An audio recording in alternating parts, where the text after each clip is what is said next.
Good morning. I'm Anna Daly, Senior Scientist with Ascendant Diagnostics, and we are a biotechnology startup company in Fayetteville, and we are developing a method for the early detection of breast cancer using proteins present in tear samples. This technology came out of a collaboration from UAMS between Dr. Suzanne Klimberg, who is the director of the Women's Oncology Clinic at the Winthrop P. Rockefeller Cancer Institute, and Dr. Larry Stuva, who is the director of the Center of Orthopedic Research and the Cell-D Mass Spectrometry Facility at UAMS. As an early startup company, we are a part of the virtual incubation company portfolio.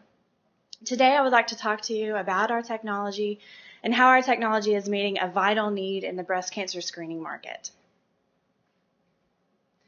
So everyone is very aware, and it is Breast Cancer Awareness Month as October. Everyone is very aware of the emotional impact of breast cancer. Today, I would like to talk to you about another important impact, the financial impact of breast cancer on our economy.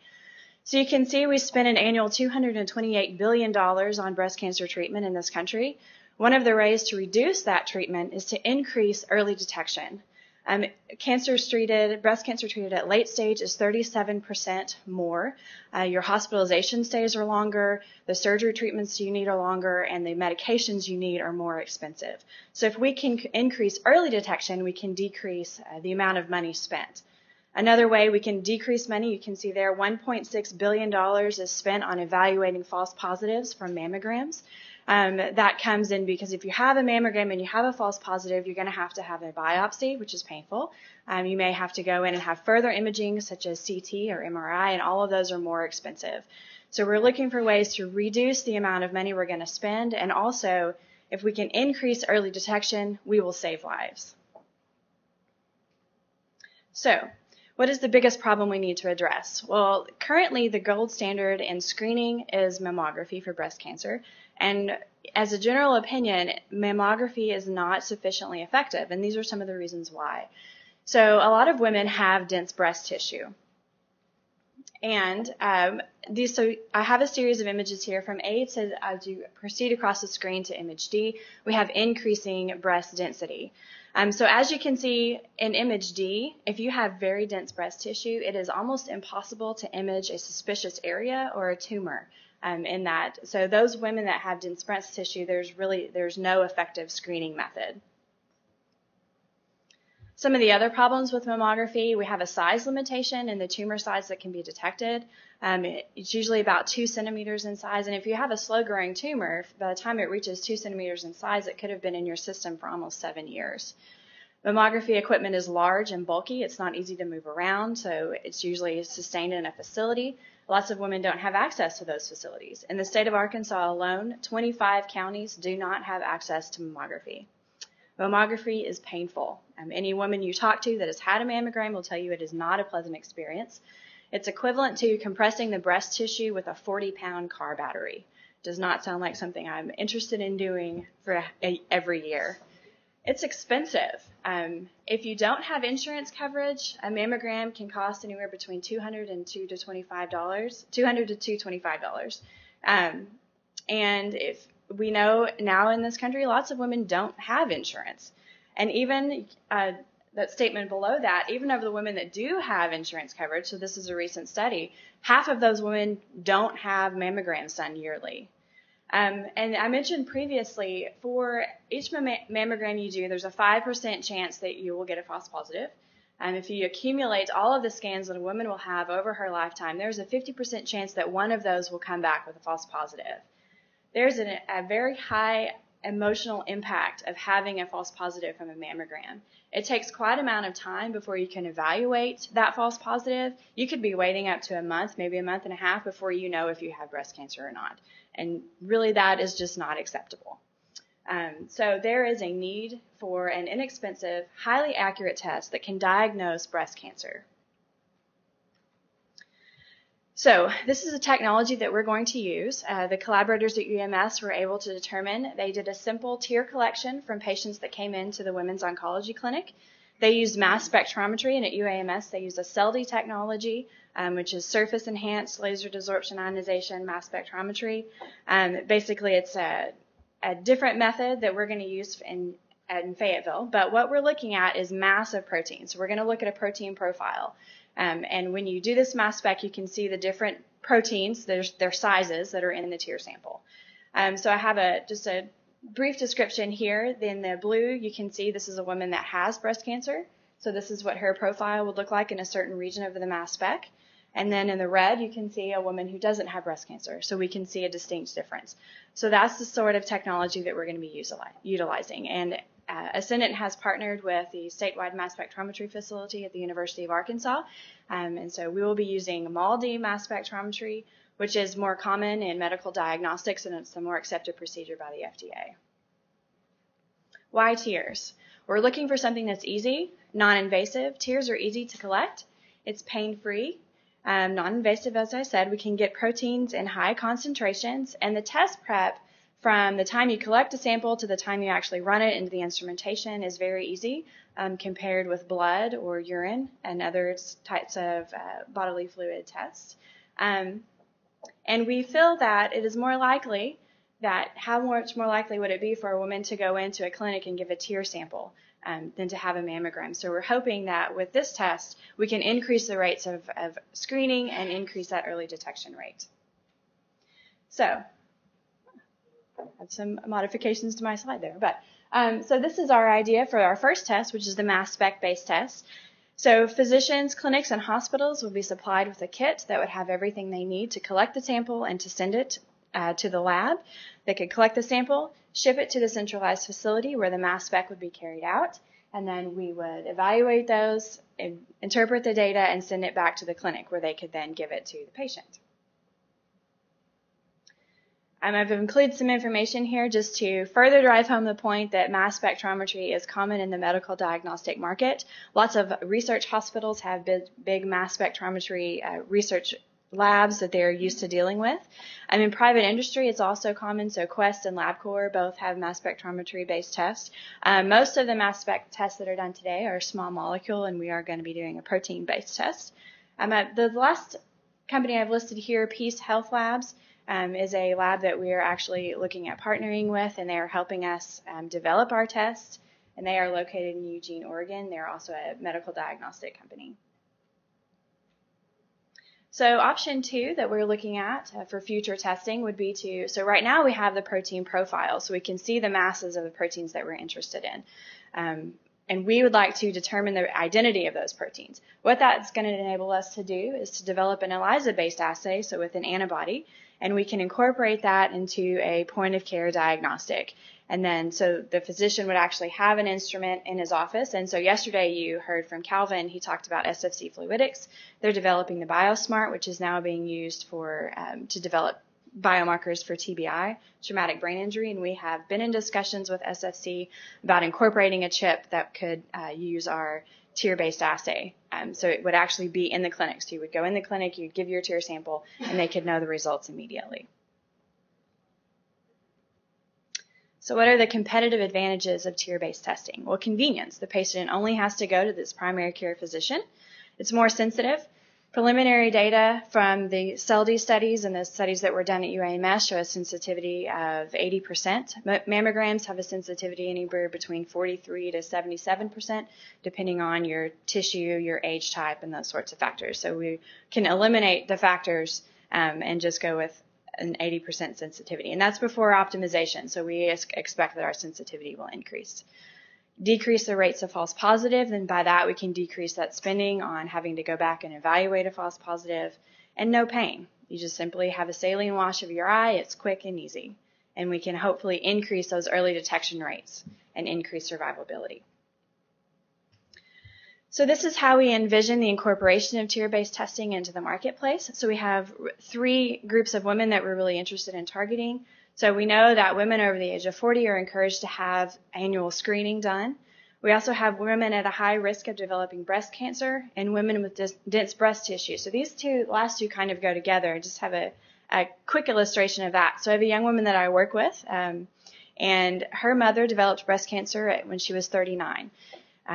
And when my friend went in for a yearly examination when she was 28, her doctor said she needed to go have a mammogram, because you should start screening 10 years. If you have a family relative that has breast cancer, a primary relative, you're supposed to start screening 10 years before that relative was diagnosed. So this young woman needed to start screening at the age of 28. She didn't have insurance at the time, and so the doctor was able to get her into a grant program where she could go to a mobile unit and have a mammogram. When she showed up, they didn't want to do it because she was only 28, and usually you don't have to start doing them until you're 40. And she convinced them, but they talked about it. She gave them the reasons why, so they went ahead and decided to do it. And they told her before they did it, you're young, it's not going to be easy. It's probably going to be painful. They had to do multiple compressions, take pictures from all different angles. She said it was very painful to do. Finally got the test done, had it evaluated, and they called her back. So she took her husband with her because she was pretty convinced they were going to go in and tell her that she had breast cancer, but no, they just couldn't see the images good enough. So they had to do it again. She had to repeat it 3 times because of the density of her tissue, her age. It was very difficult. By the time she got the 3rd one done, the doctor said, well, I don't see anything that really concerns me right now, but this is probably as good as we're going to get. And as she was relating the story to me, she said, I should probably go ahead and have that done again. But this is a problem. So if we need a screening method for women who are younger, who have this dense tissue problem, so that they can have an annual screening that would be effective. So all of these, we believe, tier-based testing can meet these needs. So what you could do is, if you have your tier-based test, you go in for your annual screening, you have your test. If it's negative, good, you come back the next year, you have it done again. If it's positive, you're going to have to go on and have some, maybe an MRI or a CT to try to diagnose where that area is. Just some market statistics. The global breast cancer detection market is at $6 billion. It's $2.3 billion in the U.S. with a growth rate of 6%. We're looking at an opportunity to provide a novel screening method for women and 88 million patients over the age of 40.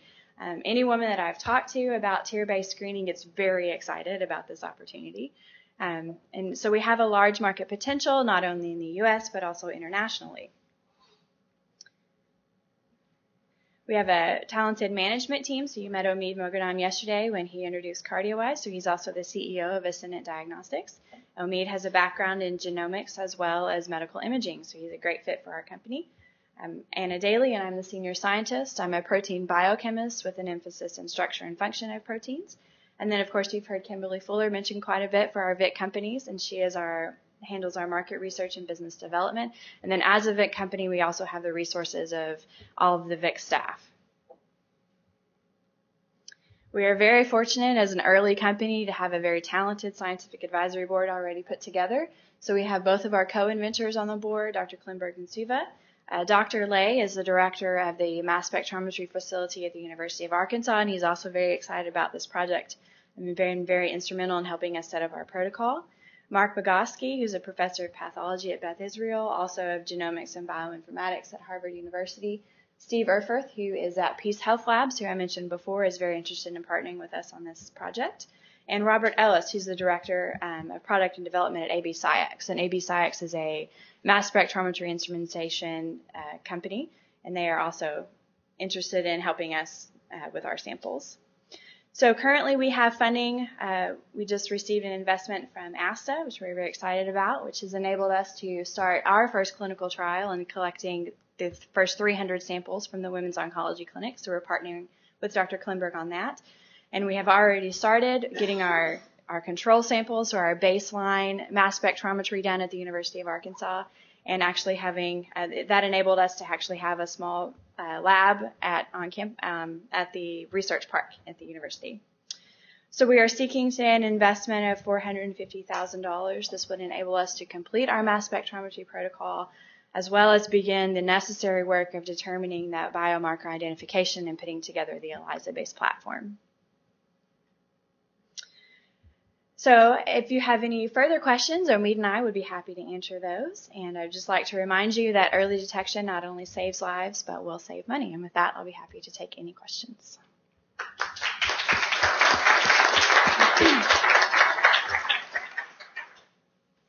I have a quick question. What is the throughput on the MALDI spectroscopy? Because I don't often think of that as a high volume technique. Right. I'm trying to remember, we talked to Peace Health Labs about this because they use MALDI quite a bit in their labs. I'm trying to remember how many tests they did a day, but they do use it as a high throughput instrumentation. And, they're doing small molecule drug, but you can plate, you have your MALDI target. You can plate up to, 100, 150 samples on one plate. So, it can be pretty quick to use. Once you get, and the primary thing is once you get your protocol set down, you know how your samples are going to be prepped, then you can just start, pushing them through and how you're going to do your analysis at the end. So it does have potential to be a high throughput mechanism.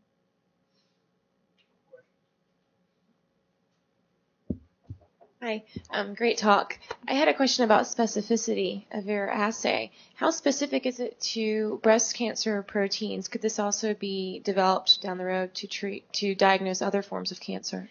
That's something that we're interested in. Right now, we're specifically focusing on breast cancer proteins. But we are interested in looking and taking the tier idea and seeing what other cancers we can look at. That was actually my question. Okay.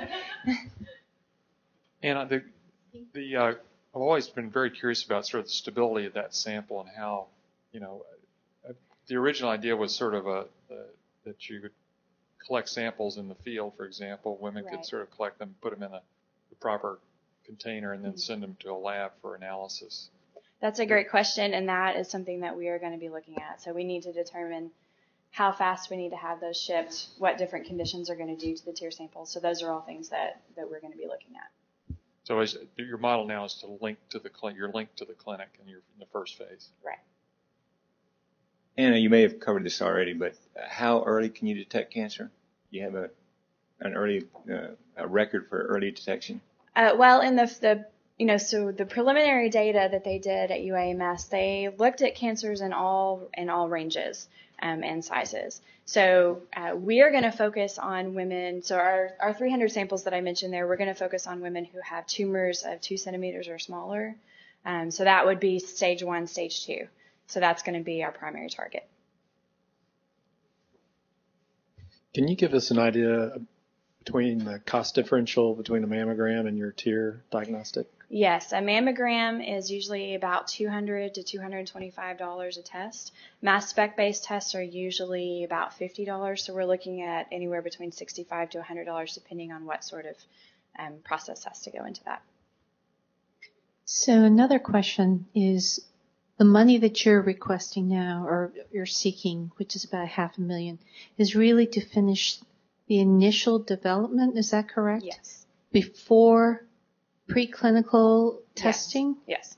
And so do you have sort of a long-range plan in terms of the financials for moving forward beyond that? Timelines, for how soon you might expect to finish this round of development.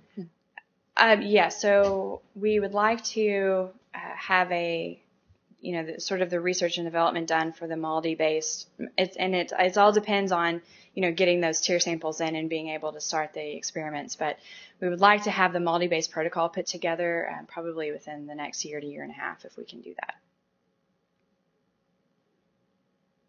Any other questions? Yeah, would this be a 510K? Yes. And your predicate device, or what would you be comparing to? Just a mammogram? Or right, yeah. We'll have. Yeah, for the mass spec based test, what we'd want to be doing is setting up a CLIA laboratory, okay, which we can compare to other CLIA laboratories that have been set up. One question in the back. Last question. When you collect the tier samples, what are you collecting them in, and how much does that cost? That's a good question. So we collect the tier samples. It's really a simple saline wash of the eye. You collect them in a tuberculin syringe without the needle attached. Right now, what I'm doing is I collect them and we put them in an Eppendorf tube and put them in the freezer. It's usually about 100 microliters so we do both eyes. So it's usually about 100 microliters total. That's how we keep them. So we would look at putting together a mailer that would have, the syringe you would need, the tube you would need to put it in, that sort of thing. Well, thank you very much, Thank you. Anna. Very good.